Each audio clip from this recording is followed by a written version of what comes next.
warahmatullahi wabarakatuh. Halo Sobat Kimia, hari ini kita akan membahas hukum dasar kimia, yaitu bagian hukum kekekalan massa. Jadi, hukum kekekalan massa ini dikemukakan oleh seorang ahli kimia, kalau dikatakan Bapak Kimia modern, yang bernama Bapak Lavoisier pada tahun 1770. Di mana bunyinya adalah pada sistem tertutup massa zat sebelum reaksi.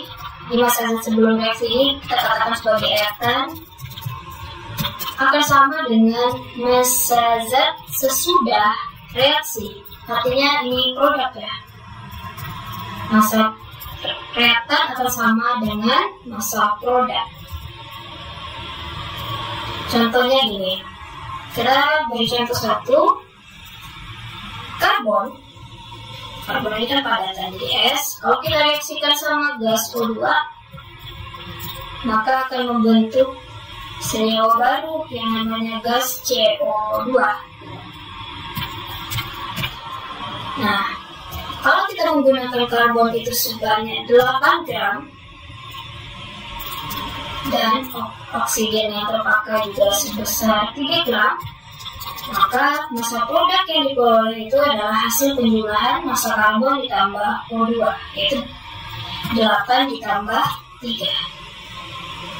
Maka hasilnya adalah 11 gram. Contoh lain, misal untuk membentuk gas amonia, maka kita mereaksikan N2 ditambah H2. Oke, hasilnya adalah gas amonia ya, NH3. Ini belum setara, jadi kita setarain dulu. Supaya setara berarti ini koefisiennya 2, karena N-nya jumlahnya 2 di sini. Sekarang H-nya jadi 3. Sekarang N sebelah kiri ada 2, kanan 2, H6 sebelah kiri, dan H di sebelah kanan juga udah pas. Sekarang jika gas nitrogen yang kita gunakan itu sebesar 7 gram, ternyata gas amonia yang diperoleh di produk itu adalah 18 gram.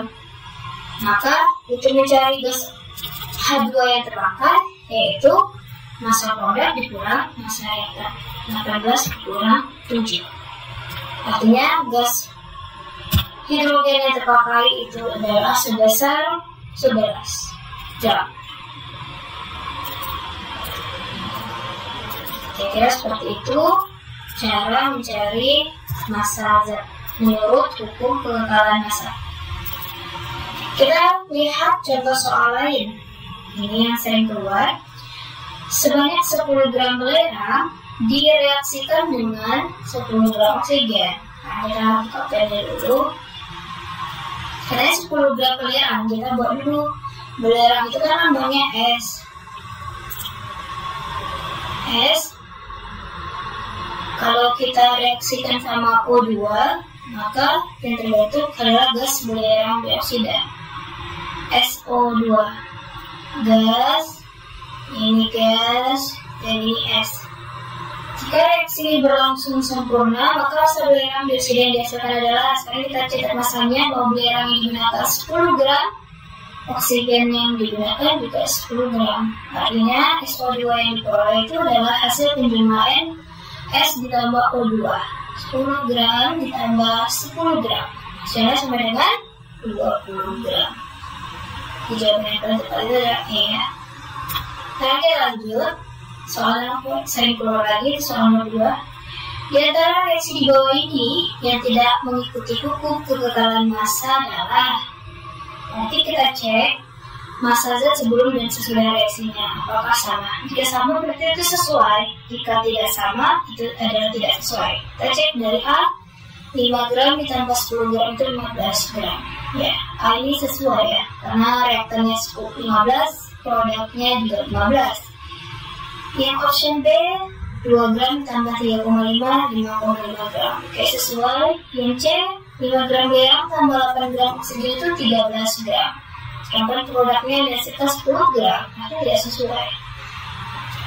Sekarang yang D 3 gram karbon tambah 8 gram, jadi tambah 8 11 sesuai, yang E 1 tambah 8 9, oke sesuai. Berarti yang tidak sesuai hukum pengkaran saya sendiri adalah option C. Oke, baiklah hari ini mungkin sekian pembahasan tentang hukum pengkaran massa. Jangan lupa ikuti terus channel ini ya. Terima kasih. Wassalamualaikum warahmatullahi wabarakatuh.